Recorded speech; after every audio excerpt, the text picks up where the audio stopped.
Welcome to Thought Crime and Keto Crime, where Tracy does the sleuthing so you don't have to.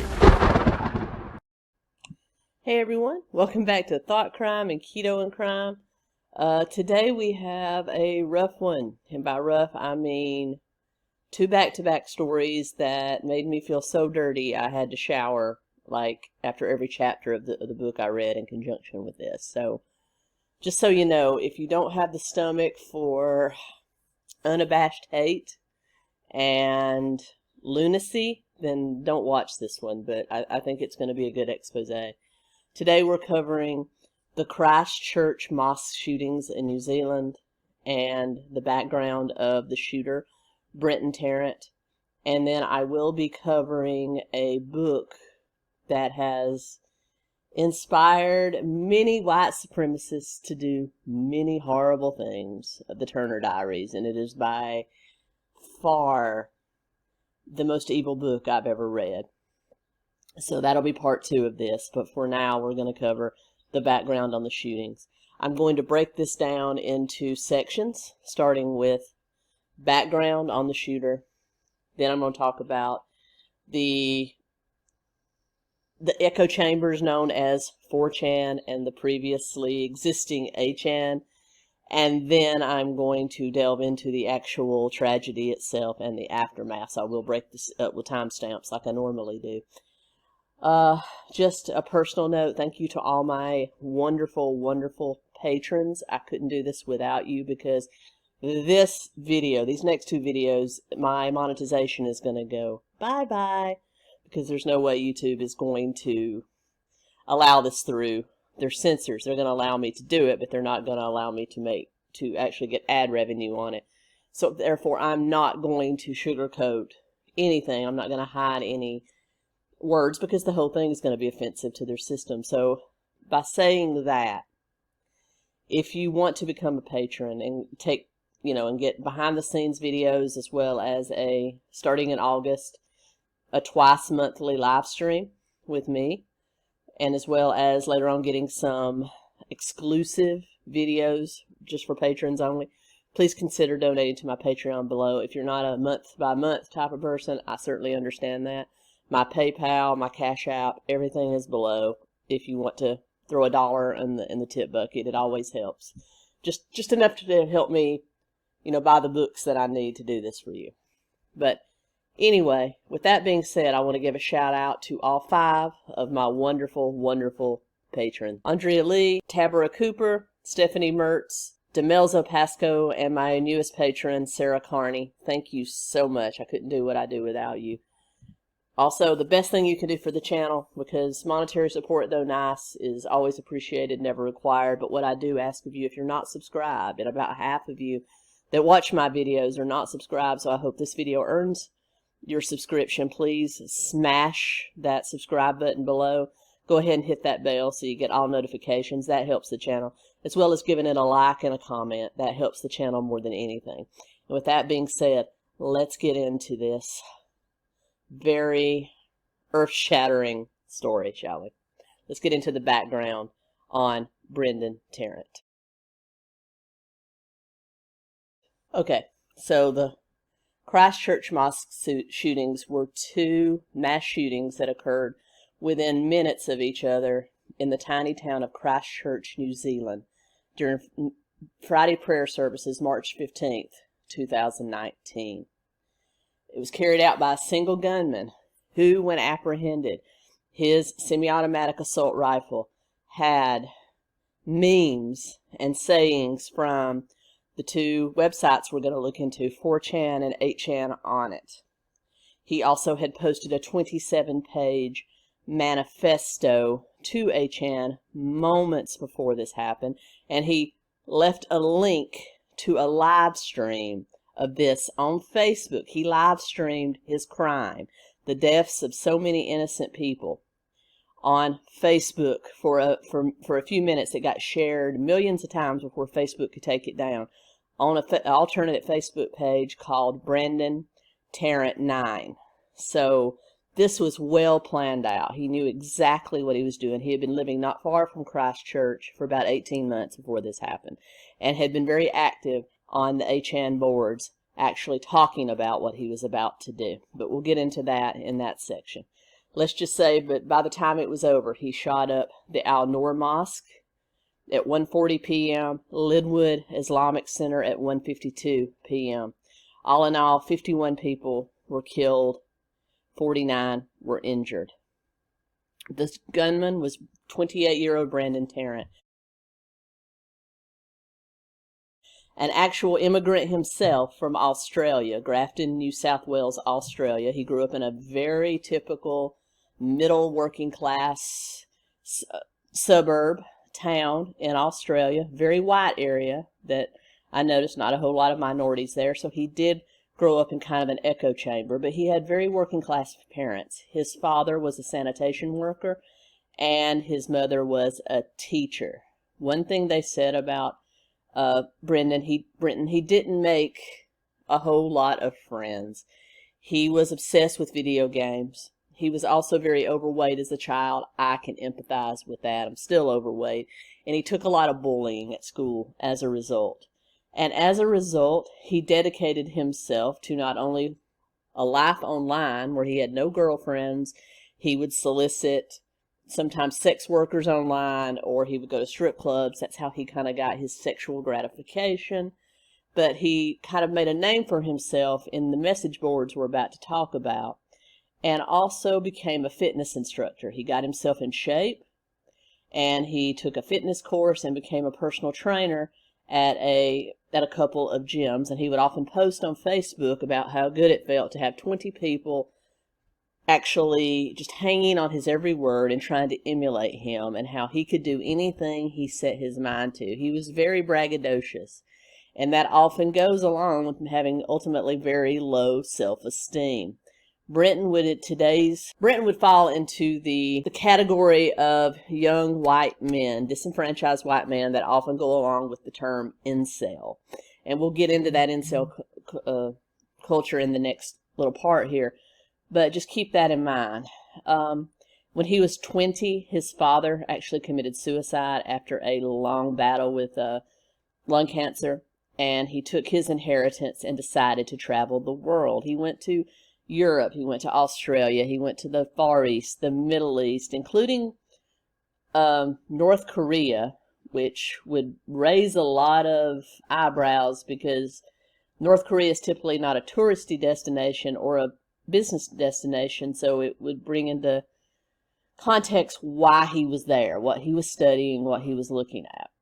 And then it was said that he was in Europe in April of 2017, 1 year and 11 months before he would do what he do, when an Uzbeki asylum seeker — Uzbekistan is a former Soviet republic in the Middle East, an Islamic country — this person that had come there under asylum drove a truck into a building in Stockholm, Sweden, and killed 5 people. So from that point, him witnessing that, he actually started to study what was then a hugely contested Muslim immigration problem in Europe. He started to look at the effects of it on the economy, what was happening. He got very anti-Germany, ironically, during this time, because Germany led the way in allowing Syrian and other Middle Eastern refugees to come to their country. And he got caught up in basically a European nationalist movement, a sect of European politics that wants each country to maintain its own national identity and keep as many immigrants, especially what they consider dangerous immigrants, out. Now, please remember, these are the words that I gleaned from doing this research. These are not my personal opinions. I believe most people are good innately.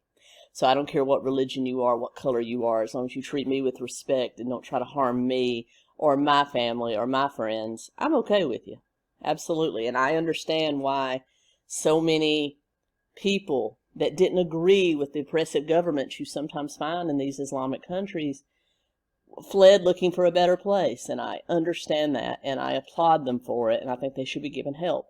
So, there you go. Also, I want to say, if you disagree with me, that's fine. That's what makes us wonder. It's what makes it America and the free Western world. You're welcome to leave comments down below if you disagree with me, but do it in respectful, professional language. And most of you know I reply to most of my comments, and I will reply in same. But don't leave hateful comments, any inkling of a racial slur during these 2 episodes, and I know that's going to be a thing because this is probably going to attract people outside the normal true crime fans that are in my audience. If you come here and start spewing racial slurs or hate, I'm going to delete you. I'm going to block you. No one will ever see your comment because I will have to approve them. So don't waste your time. But if you want to disagree with me respectably, put that in there. I'll let that through and I'll actually talk with you about it. Like I said, we're all about acceptance and goodness here and getting to the truth, not hate. So that's just a little disclaimer. But in some of these radical nationalist groups, he got involved in the doctrine known as the Great Replacement, which has been actually promoted here on YouTube by some personalities by the name of Lauren Southern, Rage After Storm, definitely Richard Spencer, Milo Yiannopoulos before they were banned from YouTube and most mainstream social media.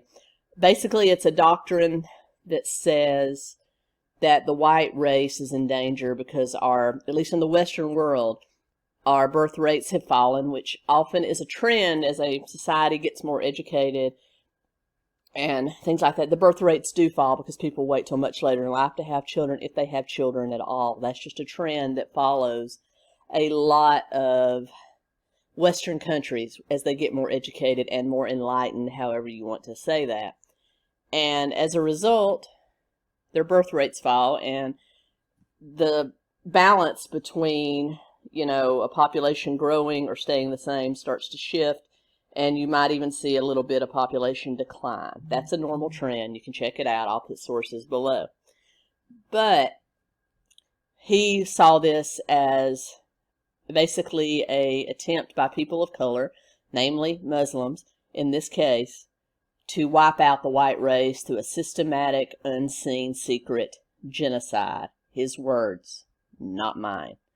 And so he really got all up in that and decided that for the sake of the Western world, they had to be stopped. And as a result, he actually he returned to Australia for a bit, where he got involved in the Reclaim Australia movement, and then into an offshoot, which was much more radical than that, called the United Patriots Front, which in 2016 was characterized as a Muslim hate group.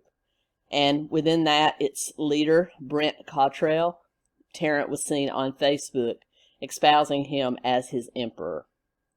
And let's just say that after getting kind of radicalized there, in 2017, he moved to Dingham, a little town near Christchurch, New Zealand, for about 18 months. He lived there before the shootings, and there he worked as a personal trainer, but for the most part stayed under the radar and began to be even more active and radicalized on the message board known as 8chan.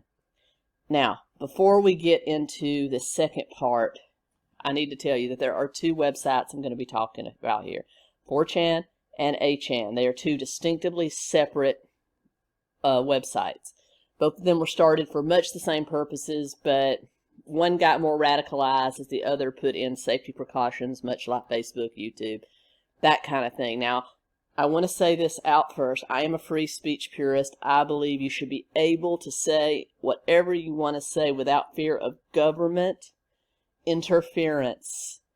However, when it comes to private companies, websites, social media platforms, they do have a right, much like that sign on a restaurant door that says no shirt, no shoes, no service. They do have a right to shut down or censor what they want on their website because it is a private platform. It is a business. They have that right. That is not losing of your freedom of speech. It makes me angry when certain people are deplatformed, but they have their reasons. So I don't want to get actual freedom of speech confused with free market and a business being able to do what they want to do. If they want to take Alex Jones off of YouTube, they can do it, because YouTube is owned by Google, which is a company, an autonomous company that can set its own rules. Same with Facebook. So let's just remember that we're not talking about government interference. We're talking about private companies moderating what they would allow on their website. And there are other alternatives to these things springing up where some of this stuff, where things that would be determined as hate speech are allowed. If you want to see that, go to those places. But then you always in those places get the crazies that come in. Now, remember, you know, in a pure free speech, absolutely no restrictions, private or public, you always get people coming in talking about legalization of things like abuse of children, sex trafficking, hate of a race or religion just because feelings. You always get that when you have a pure free speech. So you always get crazies coming in and ruining it for everybody. That's why we can't have nice things, Brenda. Anyway, I want to put that out there. And now we're going to delve into the first of these two websites, 4chan. Let's get into it. 4chan was a website that initially functioned as an old school message board. Remember, like AOL, the very beginnings of the internet, how you would find message boards?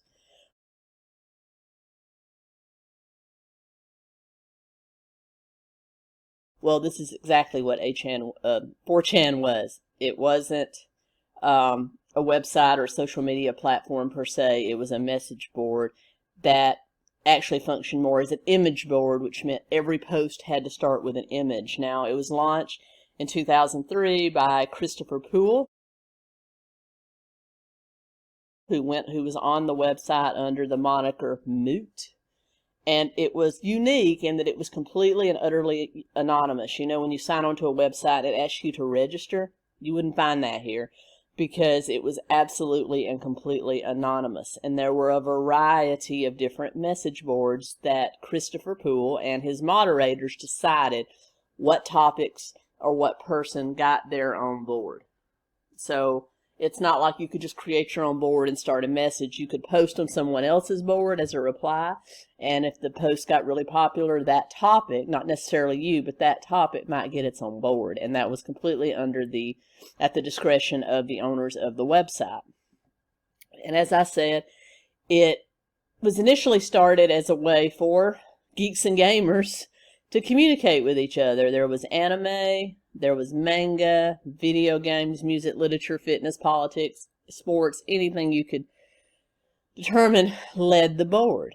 And as a result, it got very, very popular. By June of 2020, the site boasts over 22 million unique monthly visitors, not identified by their, personally identifying information, but just by IP addresses and other things. Now, you do have people that use VPNs, which I highly suggest that you do, especially if you use a lot of public internet. I do when I'm out and about traveling for comedy. So, not sponsored by NordVPN yet. Maybe one day. But basically, as the posts went up, depending on their popularity, if you got a lot of upvotes or a lot of action on your particular post, it would get moved further up that particular board. If you posted in an anime message board and your picture got a lot of traction, got a lot of response, got a lot of upvotes, it would move up that board and become the top post at the board and remain there as long as it was popular. Anything that wasn't popular would be removed after a few hours, so it was constantly in and out. And as you can imagine, because this website boasted itself as ultimate free speech, no censorship, say what you want to, it started attracting, as I said before, a few crazies. By far, one of the most popular boards on 4chan was Poll, known as the politically incorrect board. And this is where you started seeing a lot of neo-Nazi and general hate of people that weren't white. You started seeing, a lot of these same types of personalities as Mr. Tarrant was come on and kind of facilitate their own brand of what they thought was correct on this board. So you had a lot of really hateful memes on this board.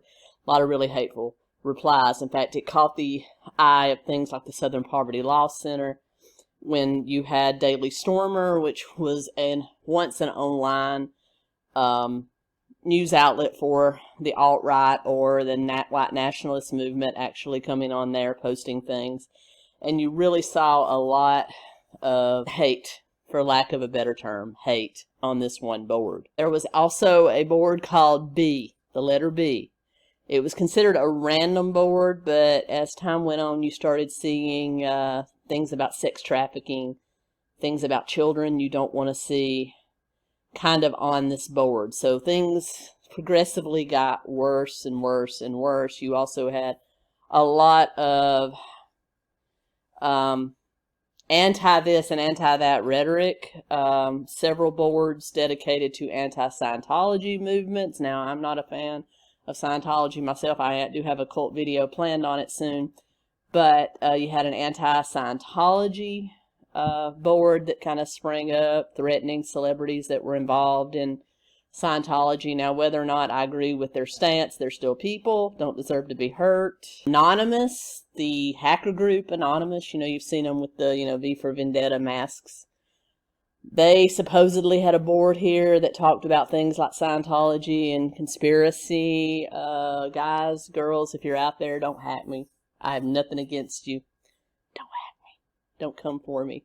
Allegedly, you did this. And as a result of all this anti-this and anti-that, you had a lot of internet attacks associated with 4chan. You had anonymous attacks on different email servers. Sarah Palin's emails with vice presidential candidate was hacked.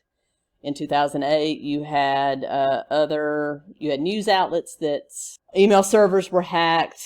So a lot of DDoS and other sort of attacks that were supposedly talked about on some of these message boards on 4chan. And then we had something known as Gamergate. What's Gamergate? I could tell you just to go YouTube it. I really wish I could, because I don't want to get into this. But anyway, when you had YouTubers like Milo Yiannopoulos and Mundane Matt, others that got their start during this. But basically in August 2014, you had information that female game developers such as Zoe Quinn and others had used sexual favors to get favorable reviews from games journalists for their games. Now, I didn't get into it far enough to learn if any of this was ever proven, but there was enough incriminating evidence to make the gaming world mad. And you had gamers getting angry, and then you also had others filling the message boards on 4chan and other sites with declarations that not only are they manipulating the game's ratings, but they're also forcing diversity into gamers. They're adding, gay and lesbian women, people of color into video games. It's forced diversity, when the vast majority of gamers at this time, and probably still is, are young white males. So you had, again, this remnants of this incel culture, which we will get into. Not saying all gamers are incels. Don't come for me. But you do have some that take it to the extreme. My wife's a gamer. I'm a gamer. I respect it. I like games. And I do think that sleeping with people to get positive gamer reviews is bad, but I also don't think diversity is such a bad thing, because you need to have something for a growing audience. Who cares if a game character's backstory is being gay? As long as it's a new character. I don't believe in miraculously turning an already existing character into something that they never were in canon, but you know what I'm saying. New characters, yeah, live it up. Anyway, so you had a lot of hate. You had a lot of doxing of these game developers, these game journalists, and it went from online to offline. You had people being swatted, which is where you find out the address of an online personality or a game developer, and you actually call the police and report them for something heinous, and the cops come to their house. Some people come with the SWAT team, and it's actually pretty bad what happens. So you had a lot of this stuff happening, and as a result, Mr. Poole and his administrative team on 4chan decided to lock it down. They started removing the bad stuff, much like Facebook and YouTube have done. They started censoring a lot of it, and so you had a whole lot of disenchantment with the site. What had once been a playground of what was considered free speech is now being censored. And so you had people that had once been on 4chan getting disenfranchised and moving to create their own site, a site known as 8chan.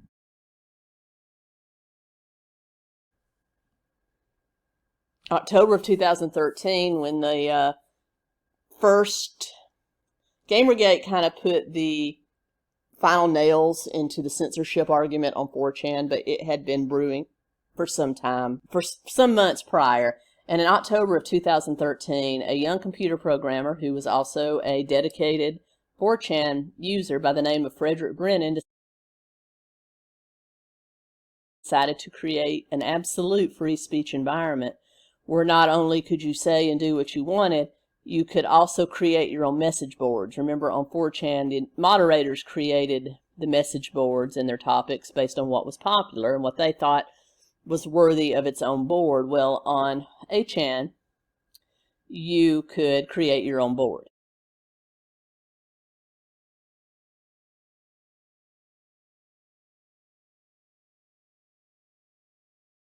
So it was much more desirable to people that wanted to get their, ideology to the top board. And so a lot of people started flocking there. Now let's talk about Frederick Brennan. Frederick Brennan, currently residing in the Philippines, was a computer programmer. He suffered from an ailment that basically the collagen in your bones and tissue, instead of forming straight lines, formed curved lines. Think of it as scoliosis for the entire body. It also made your bones and muscles incredibly brittle, like glass. And as a result, he had very stunted growth and basically a form of scoliosis all over his body.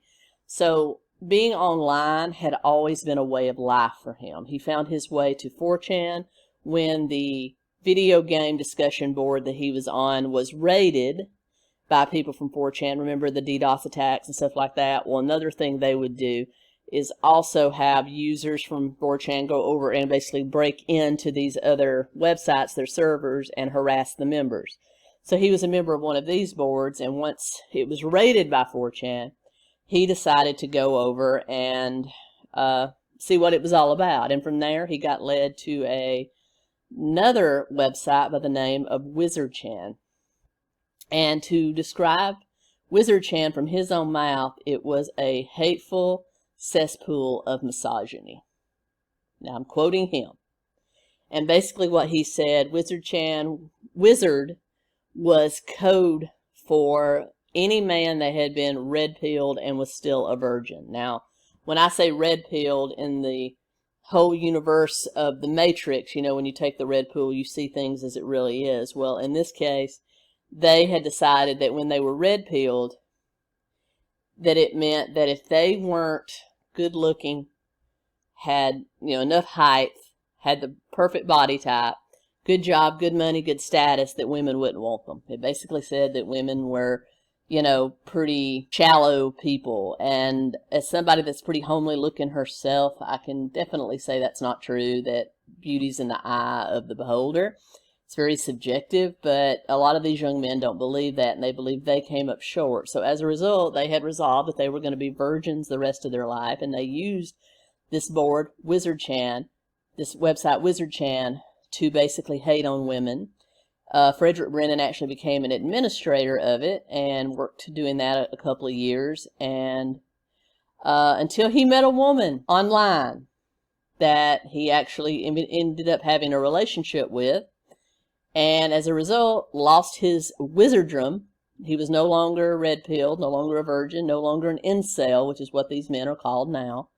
So he had to give up his status on the board because he was no longer a virgin, he was in a relationship. So the woman he was in a relationship with had a fetish for handicapped persons. So they had a relationship, and She also got him into psychedelic mushrooms, and it was while on a psychedelic mushroom trip he got the idea for a completely free speech board website where you could create your own boards, and that's how 8chan was created. He actually, in October of 2013, actually registered the website while coming down from a mushroom trip. Brennan, known as Hot Wheels on the website, remained an avid administrator and user of the site. He allowed absolute free speech, and it was once Gamergate was banned on 4chan that you had an influx of Gamergate people coming to 8chan, an influx of former wizards that had had a sexual experience that had to come someplace else. So you had a lot of people coming in, and a site which was, as he described, was once very diverse with a lot of different interests.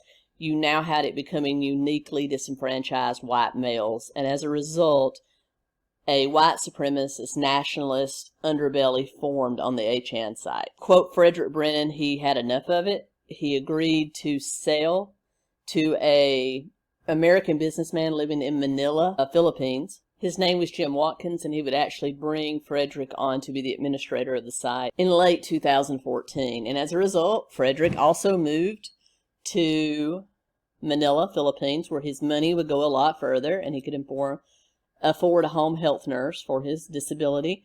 And he, once he got there, he got disenfranchised with 8chan the way it was going. He wished, in some ways, he had never created the site, because he's a good person. I've seen several interviews with him. He appears to be a good person. And he just kind of got embarrassed and disenfranchised with it and quit. But he had also started going to church with his nurse, and there met another woman and ended up marrying her, and now has another life and career and home in Manila, Philippines. So I wish Frederick all the best. And it was on this 8chan site, since Jim Watkins had took it over, had exploded into a neo-nationalist, neo-Nazi type of environment. Gamergate continued on 8chan long after everyone else had forgotten about it.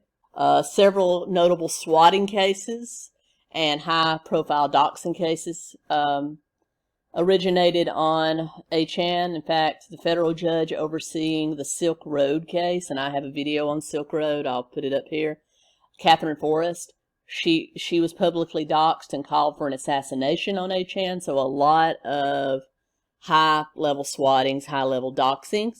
It also became a hub for doing things to small children you'd never want to do, and a conspiracy theory group known as QAnon, which, was heavily influenced by Alex Jones, was retweeted several times by even President Trump, a few other tweets, that basically was a catalyst for the whole Pizzagate fiasco, thrive there. So you had an echo chamber there on these boards that would allow people to say and do whatever they wanted to do with little to no regulation. And it was here that Mr. Tarrant posted his manifesto and his intention to do what he did. He laid it all out. His 27-page manifesto, titled The Great Replacement: Onwards to a Better Society, was posted. In it, he outlined everything he intended to do, his fear of people of color invading Europe, invading Australia, invading New Zealand, and the Western world in general, the loss of the white European identity. He also said that the drop in white birth rates was indication that the white race would be a thing of the past or a minority, and this is what they feared. They felt that since the white people were the superior race, that all of Western society would crumble once this happened, and we had to start eliminating these people of color to keep the West strong and keep the West the West. And he also credited, ironically, several conservative talking heads as inspiring him. And this is where I started to look for the book that I would read in conjunction with this story. He named Candace Owens, and I have read Candace Owens. I have listened to a lot of Candace Owens, and nothing she ever says go out and kill people of color, because she's a person of color herself. Irregardless of what you say, I think she's just a mainstream conservative with no hate in her heart. So yeah, and then of course other big pundits like Ben Shapiro and Steven Crowder, people like that were also indicated might have had an influence. None of anything, even though I don't agree with about half of what they all say, none of them spewed hate, this kind of hate.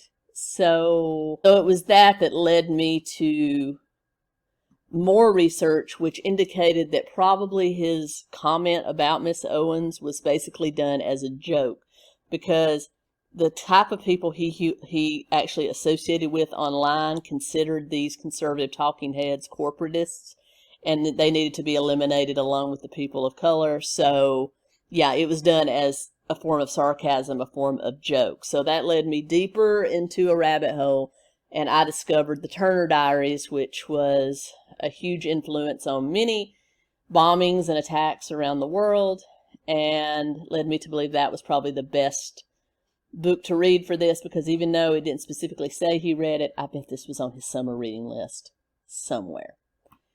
Anyway, so he posted all of this on 8chan up to 18 months before he actually did it. So there was plenty of time for the website administrators to report his butt, but they didn't. And he actually went so far the day of the shooting to post a link to a Facebook live stream of his attack on 8chan, which got shared around and applauded and talked about among this ilk, and also got broadcast for people that didn't even want to see it on Facebook before Facebook and 8chan was able to take it down, which got 8chan into a lot of trouble. In fact, their web services provider, Cloudflare, ceased working with because other mass shootings had originated there. We're talking the Poway synagogue shooting in Poway, California in April of 2019. The most recent, the El Paso Target shooting, August 13th, 2019, all had people talking about these attacks before they happened on 8chan, in addition to the Christchurch shooting. So 8chan is basically no more as a result of this, because they didn't do the social responsible thing and report these people and say, hey, they're talking about a shooting, maybe you should investigate some of these people. So there you go. Now let's get into the actual shooting itself. 1:40 p.m., March 15th, 2019. Tarrant arrived at the Al-Noor Mosque in Riccarton, a suburb of Christchurch, and began slowly approaching the Al-Noor Mosque. This entire incident was streamed on 8chan through a link to Facebook, an account known as Brendan Tarrant 9, which has long since been deleted. Very little footage of this remains anywhere. He began shooting worshipers at around 1:41 p.m., and that's exactly when the first 911 call came in. Between 300 and 500 people were inside, and they had been attending their Friday prayer time. The shooting went on for less than 5 minutes, and once police were called and he could hear them in the area, Tarrant fled. And while there, he encountered a father and son worshiper that had been late to services and were trying to get to the mosque, and were kind of in a car park on their way to the mosque, and he stopped, tooted his horn, and attempted to shoot them too. And I actually have footage of that. I'll drop it here. As the father and son come back into view, he sounds his horn and fires from point-blank range. Remember, all of this was being live streamed, and in that live stream, several songs were heard. Remove Kebab, song from a Serbian nationalist propaganda video, was heard playing in the background.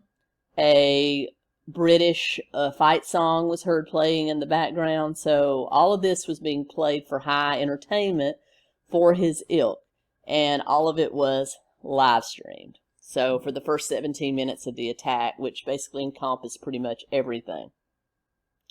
Once leaving Al-Noor, he drove to his second target. While he was driving there in his gold SUV, First responders finally arrived at the Eleanor Temple at 1:51. They began to take tally of the carnage, remove the wounded. You already had people in the neighborhoods coming out to see what was going on. Several people actually saw him speeding away. Several people witnessed him stopping to shoot at the two lake goers as well. So he wasn't hiding. I mean, he absolutely wasn't hiding. He knew he was going to get caught.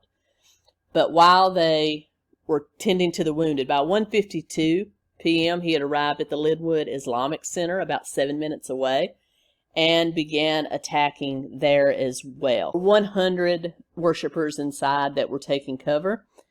There is an actual hero of this shooting.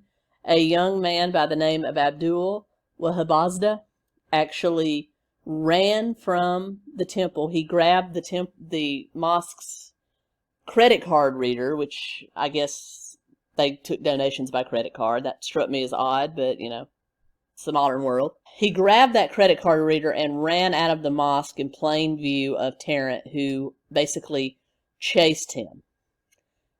He also stopped at his gold SUV to take out another weapon, and it was at that time that Wahabazda stopped, threw the credit card reader at him, and screamed, "I'm here, I'm here," and basically dove into the bushes to keep Tarrant's attention. Tarrant did give chase, and about that time it gave people in the area enough time to call the police, and once he heard the sirens in the general area, Tarrant jumped into his car about 1:55 p.m. and sped away.